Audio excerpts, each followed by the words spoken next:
सबको पैसे की इंपॉर्टेंस तो पता है, 100 रुपए बचाने के लिए पता नहीं कितने धक्के खाते हैं, अपना कितना टाइम खराब कर देते हैं।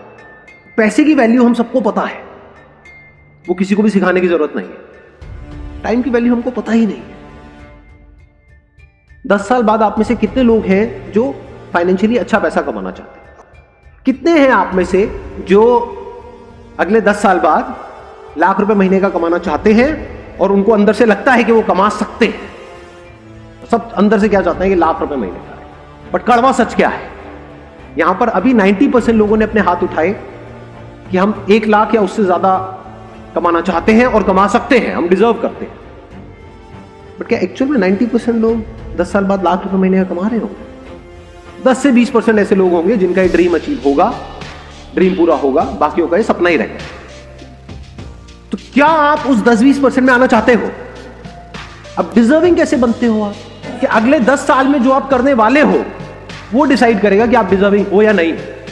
क्या करने वाले हो मतलब अपने टाइम को कैसे यूज करने वाले हो, कि जो 10 साल है ये आपकी कैपिटल हो गई एक तरीके से। इसको आप कैसे इन्वेस्ट करने वाले हो, इसको आप कैसे यूज करने वाले हो, ये डिसाइड करेगा कि आप उस 20% में आओगे या नहीं आओगे। जैसे अभी सब अपने टाइम को यूज कर रहे हैं, बल्कि यूज क्या कहूंगा, मिस यूज कर रहे हैं। Majority of people they are not using their time, they are just misusing their time. आप भी भेड़ चाल में उसी तरह से अपने टाइम को मिस यूज करो। दूसरा है, आप ब्रांड के बारे में सोचो। अगर अपने टाइम को ढंग से यूज करोगे अनलाइक अदर पीपल, तो क्या आप आने वाले 10 साल बाद खुद अपने आप में एक ब्रांड नहीं बन जाओगे? जब अंदर से ये आ रहा हो कि नहीं यार कुछ मिसिंग है लाइफ, तो क्या करो, अपने साथ में थोड़ा सा टाइम बिताओ। मोस्ट इंपॉर्टेंट, ऐसा अपना फिक्स कर लो कि साल में 5 दिन मेरे अपने लिए है। यानी उन 5 दिन में आप क्या कर रहे हो? कोई भी ऐसी जगह पे चले गए हो जहां पर आपको जाकर के अच्छा लगता है, लेकिन अकेले। वहां पे इनसाइट्स आती है। Do we know what an insight is? Insight is मतलब अंदर से कुछ ऐसा निकल करके आता है बेस्ड अपॉन रियलिटी, जो एकदम से माइंड को क्लियर कर देता है। तभी माइंड हमारा क्लियरली सोच नहीं पाता है, क्लियरली चीजों को देख नहीं पाता। तो उस वक्त आप क्या कर रहे हो? फोर्स नहीं कर रहे अपने माइंड को कि आंसर दो मुझे, सिर्फ उस क्वेश्चन के साथ ठहर गए, what do I want from my life? Answers मिलेंगे? नहीं मिलेंगे। साइंटिस्ट किसको कहोगे? डिस्कवर योरसेल्फ, जिसकी आप बात कर रहे हो। खुद को डिस्कवर कैसे करें? तो डिस्कवर का एक्चुअल में मतलब क्या? तो हो सकता है डिस्कवरी का मतलब हो कुछ ऐसा आपको पता लगे जो आपको नहीं पता है। Questioning is the beginning of intelligence. जैसी क्वेश्चन बीच में आ जाता है और अगर उस क्वेश्चन को आप पकड़ करके रखते हो, और जितनी देर तक आप क्वेश्चन के साथ ठहर सकते हो, उतने ही आप समझदार। और क्वेश्चन तो पूछते ही नहीं, सीधा जवाब देते हैं अपने आप को। जवाब क्या है? कि मेरे पास में टाइम नहीं है। ये जवाब है, ये क्वेश्चन नहीं। तो टॉपिक क्लोज, खत्म। बिकॉज द मोमेंट यू से कि मेरे पास में टाइम ही नहीं है, तो इसका मतलब दूसरा क्या निकला? अच्छा, कम टाइम में तो कुछ हो ही नहीं सकता, तो कुछ करो ही मत। क्वेश्चन क्या होना चाहिए? मेरे पास में कम से कम टाइम है, तो उसमें मैं ज्यादा से ज्यादा कैसे अचीव करूं? ये क्वेश्चन पूछना चाहिए ना अपने आप से। This positive attitude must always be with a reason, क्योंकि अगर रीजन होगा तो वो पॉजिटिव एटीट्यूड टिकेगा। बिना किसी रीजन के आप पॉजिटिव होते चले जाओगे तो वो नहीं टिके। It must be based upon your actions, not the results. अगर रिजल्ट्स के बेस पे आपका एटीट्यूड पॉजिटिव है तो उसको पॉजिटिव एटीट्यूड नहीं कहेंगे, उसको बेवकूफी कहेंगे। इसी वजह से लोग सुसाइड कर लेते हैं। पहले इस एटीट्यूड में एक फ्लॉ देख लेते हैं कि इस एटीट्यूड में फ्लॉ क्या है, जिसको मैं कह रहा हूं ये पॉजिटिव नहीं है, फूलिश एटीट्यूड है। अगर बार बार अपने आप को बोलते रहोगे मेरा होगा, मेरा होगा, मेरा पक्का होगा, मेरा पक्का होगा, तो आपका माइंड उसको सच मान ले, तो आपको लगने लग जाएगा कि मेरा तो पक्का होगा।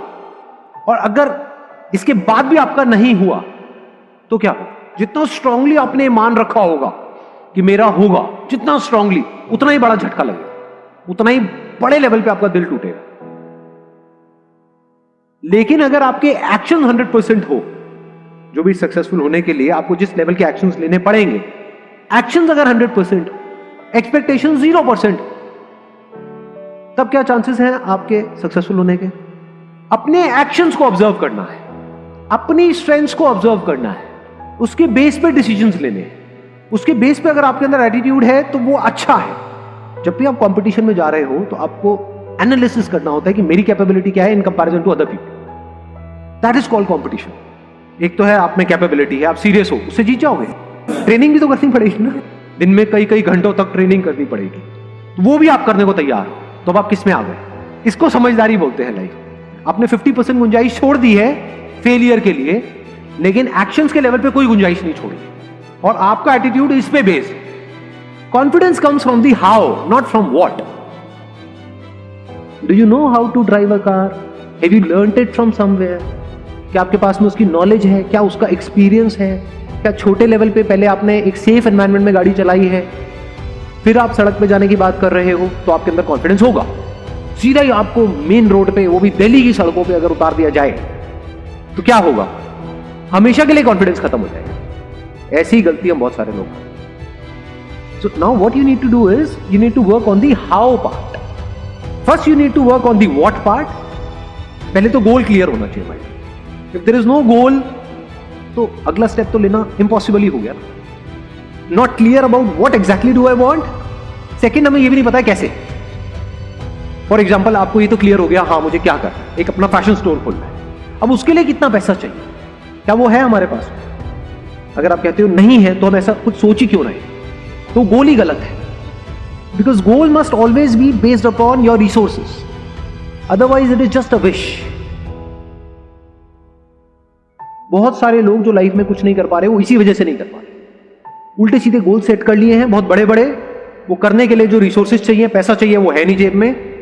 इस वजह से एक्सक्यूज दे देते, वी गिव एन एक्सक्यूज कि मेरे पास में तो इतना पैसा ही नहीं है, अब मैं क्या करूं, मैं नहीं कर सकता। करना चाहता हूं लेकिन मरते दम तक कर नहीं सकता। ये बहुत सारे लोगों की कहानी। अगर क्वेश्चन पूछ पूछ करके आप इन दोनों के बीच के फर्क को बारीकी से समझ लो कि जो सक्सेसफुल हो रहे हैं उनकी क्या स्ट्रैटेजी है, वो ऐसा क्या सही कर रहे हैं, और जो नहीं हो पा रहे हैं वो क्या गलत कर रहे हैं, और गलत को आप अवॉइड करो, सही को पक्का करते चले जाओ, तो अब क्यों नहीं होगा आपका? तो हमारे साथ गड़बड़ क्या हो रही है, ध्यान से समझो। हम बड़े बड़े प्लान्स तो बना रहे हैं, लेकिन उन प्लान्स को एग्जीक्यूट करने के लिए, उन ड्रीम्स को रियलिटी बनाने के लिए जो करना पड़ेगा, बहुत कुछ करना पड़ेगा, उसमें कैसी फीलिंग हो रही है? अगर उस टाइम पे आपको फिजिकली दर्द हो रहा है, लेकिन आपका सबकॉन्शियस आपका साथ दे effortlessly, not with lot of effort, अगर उसको आप कंट्रोल कर सको, उसको आप चेंज कर सको, तो आप जीत गए। अब आप बहुत सेंसिबल तरीके से आगे बढ़ो। अब आप में एक अलग लेवल का एटीट्यूड जो दुनिया को नहीं दिखेगा। दुनिया को सिर्फ रिजल्ट्स दिखते हैं।